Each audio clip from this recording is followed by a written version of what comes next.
तर नमस्कार मित्रांनो. तर आज मी तुम्हाला एक रील टाकलाय. क्रिकेटची तुलना केली आहे मी ट्रेडिंग बरोबर आणि मी असाच करणार आहे. क्रिकेटचे एक्झाम्पल्स देऊन आपण समजू शकतो. कारण क्रिकेट आणि ट्रेडिंगमध्ये खूप काही गोष्टी आहेत. त्या मला असं वाटतंय का मॅच करतात.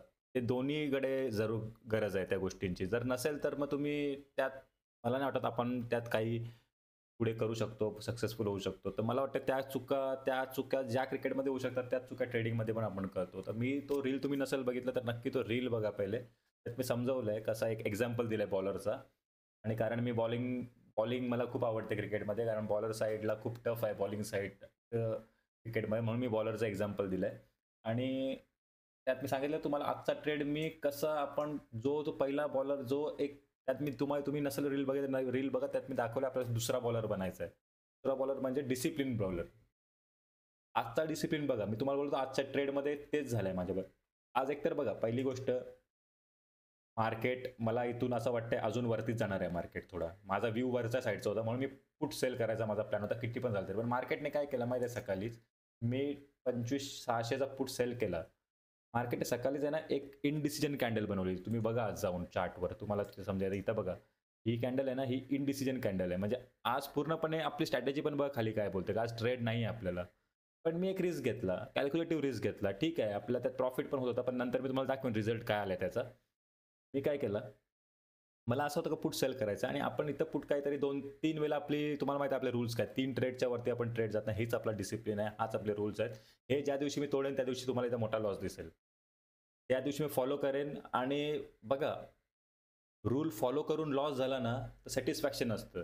पण जेव्हा तुम्ही रूल तोडून लॉस करता ना, मग तुम्हाला कुठेतरी ते रात्रभर गिल्ट बसतं का यार मी रूल कशाला नाही तोडले. आज बघा मला काय फरक नाही पडत. मी माझे रूल्स फॉलो केलेत. ठीक आहे. एक रूल माझा जो होता ट्रेड करण्याचा तो रूल मी फॉलो नाही केला. पण माझा एक रूल कुठलातरी एक रूल तुम्हाला फॉलो करायला लागेल. एक तर हा रूल फॉलो करा, नाहीतर हा रूल फॉलो करा. दोन्ही रूल फॉलो केला तर खूपच चांगलं आहे. पण केव्हा-केव्हा रिस्क घ्यायला पण लागतं. असं नाही का प्रत्येक वेळी. पण मी बघा पण रूल्स कुठलातरी तुम्हाला फॉलो करावाच लागेल. सर्व रूल्स फॉलो करायलाच लागतील. तर इथं मी सेल केला कुठेतरी आणि मार्केट बघा तिथं साइडवेज होता आणि आपल्याला चांगला प्रॉफिट पण दिसला. 3 वेळा ट्रेड केला नंतर मग 3दा ट्रेड केला आणि 3 ट्रेड नंतर काय झालं मी तुम्हाला दाखवतो. हे बघा आज आपण कितीचा लॉस बुक केलाय तुम्हाला दाखवतो. पोझिशनमध्ये हे बघा.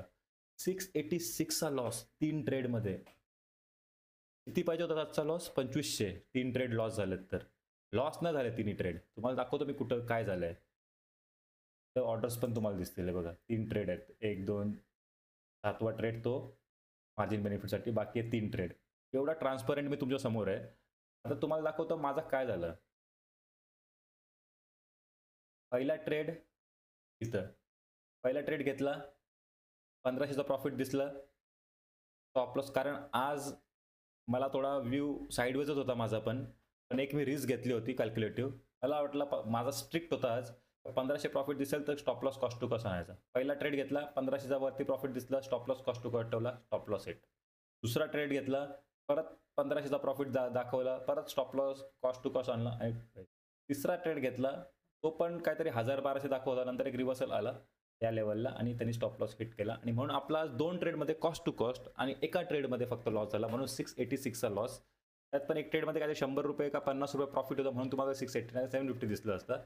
म्हणजे आपण 3 ट्रेड केले. तिन्ही ट्रेडमध्ये आपला व्ह्यू काय होता आज आपला एक ट्रेड भेटत नव्हता स्ट्रॅटेजी अनुसार बरोबर.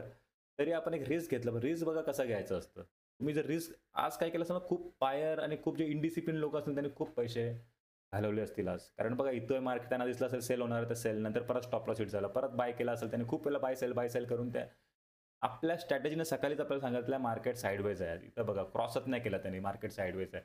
पण ठीक आहे मी प्राइस एक्सचेंजच्या बेसवर थोडा आज बघितला रिस्क घेऊन. पण रिस्क पण माझा कॅल्क्युलेटिव्ह होता. मला असं होतं की मला 1000च्या वरती रिस्कच नाही द्यायचा आहे. पण आणि तसंच झालं. मी 650 चा रेट झाला आणि आपण 4 तारखेला 5200 चा प्रॉफिट केलाय. बघा रिस्क रिवॉर्ड कसा असतो. किती कमी रिस्क आणि रिवॉर्ड किती जास्त आहे. ठीक आहे आज ट्रेडच नव्हता तरी आपण ट्रेड घेतला पण कमी लॉस दिला.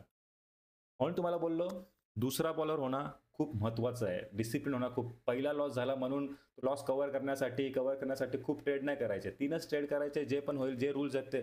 आज जर मी इकडे रूल्स फॉलो केले नसते ना, नक्की सांगतो तुम्हाला 5-6 हजाराचा लॉस दिसला असता. माझा बघा रूल्स फॉलो झाले ट्रेडिंग बंद.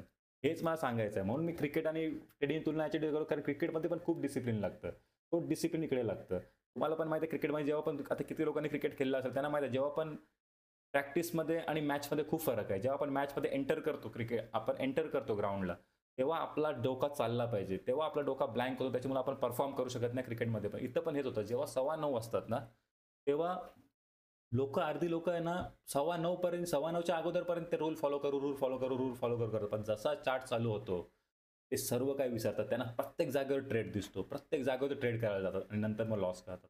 खूप चुकीची गोष्ट आहे. त्याच्यामुळे मी तुम्हाला किती सिंपल भाषेत सायकॉलॉजी शिकवायचा प्रयत्न करतोय. जे पण आपल्याशी रिलेटेड असेल, रिलेटेड गोष्टींचा एक्झाम्पल देऊन मी करतोय. कारण तुम्ही एवढूशा गोष्टीसाठी पैसे घालू नका, म्हणजे माझं म्हणणं आहे. छोट्या चुक्या करणार, या चुक्या करत-करत तुम्ही मग एकदा मोठा लॉस करणार, मग तुम्ही रिग्रेट करणार, "अरे, मी करायला पाहिजे होतं." म्हणून मी सांगतो 3 ट्रेड तर 3 ट्रेड, विषय संपला. त्यात पण काही रूल्स आहेत, ते पण फॉलो झालं पाहिजे. स्टार्टिंगला तर 1 ते 2 ट्रेड बस. 750-1500च्या वरती लॉस देऊच नका. नाहीतर तो एका दिवशी तुम्ही 6,000-5,000चा लॉस केला ना, तो 5,000चा लॉस कव्हर करता-करता केव्हा तुमचे 15,000-20,000 जातील, तुम्हाला समजणार नाही. कारण आता तुम्ही डिसिप्लिन्ड आहात किंवा डिसिप्लिन नाही. कारण कसं आहे, ह्युमन ब्रेन आहे ना, ह्युमन ब्रेन तुमची एक सायकॉलॉजी सांगतो. आपण पैशांसाठी वेगळा आपला माइंड चालतो. पैसे सर्वांना हवे असतात. कोणाला पैसे नसतात हवे. म्हणून त्याच्यामुळे आपल्याला प्रत्येक जागेवर ते ट्रेड दिसतो आणि आपण त्या पैशांमुळे आपण तो ट्रेड घेतो. कारण आपण पैशांसाठीच आलोय, बरोबर? पण प्रत्येक जागेवर तो ट्रॅपसारखा सिनेरिओ असतो, तरी आपण ट्रेड करतो. आपण त्याला लॉजिकली बघत नाही. आपण ते चार्ट बघत नाही. ते चार्टमध्ये काय दाखवतोय ते बघत नाही. माझा बोलण्याचा उद्देश हेच आहे. थोडा डिसिप्लिन राहा. मी जे व्हिडिओज टाकतोय ना, ते बघा, मी फ्री ऑफ कॉस्ट करतोय. खूप लोकं या गोष्टींचे पैसे घेतात. मी तुम्हाला सांगतो, खरंच सांगतो. तुम्ही बघा, माझे व्हिडिओज बघा आणि एक कोर्स घ्या. तुम्हाला तेच गोष्ट दाखवतील ते. ते वेगळ्या पद्धतीने मोठ्या स्क्रीनवर दाखवतील. मोठ्या एका रूममध्ये असं दाखवतील, सिस्टम दाखवतील. त्यात तुम्हाला वाटेल, "अरे, हा मोठा आहे." असं काही नसतं. ज्या गोष्टी बेसिक आहेत, त्या बेसिक आहेत. त्याच फॉलो करायच्या आहेत. फक्त त्या फॉलो होत नाही म्हणून लोकं लॉस करतात. बस. पण फॉलो होणारा रिझन पण आहे. स्टार्टिंगला नाहीच होत. माझ्याकडून पण नाही होत ते. कोणाकडून नाही होणार. कारण आपला डोका पैशासाठी वेगळा रिएक्ट करतो. तो डोक्याला आपण शांत करण्यासाठीच आपल्याला थोडा टाईम लागतो. मग ते मोठे लॉस झाल्यावरच ते डोके शांत होतात असं ट्रेडिंगमध्ये आणि हीच ट्रेडिंगची एक हे आहे. जोपर्यंत तुम्ही एक्सपिरियन्स करणार नाही, तोपर्यंत तुम्हाला ते डिसिप्लिन येणार नाही. जसं असतो ना, जोपर्यंत डायबिटीज होत नाही, तोपर्यंत लोकं शुगर खाणं बंद करत नाही. जेव्हा डायबिटीज होते, तेव्हाच लोकं शुगर खाणं बंद करतात. सेम ट्रेडिंग जेव्हा मोठा लॉस होतो, तेव्हाच लोकं थोडाफार रूल फॉलो करायला चालू करतात, नाहीतर ट्रेडिंग सोडून देतात. माझा आहे, यात पैसे बनवू शकतात. आपण बनवतोय. बघू आता किती पुढं जे पण असेल मी तुम्हाला अपडेट करेन. आपली सीरीज चालू आहे, ती पण मी कंप्लीट करणार आहे 25 तारखेपर्यंत. तर नक्की तुम्ही जॉइन करा. Instagramवर फॉलो करा. YouTubeवर सबस्क्राईब करा. Thank you.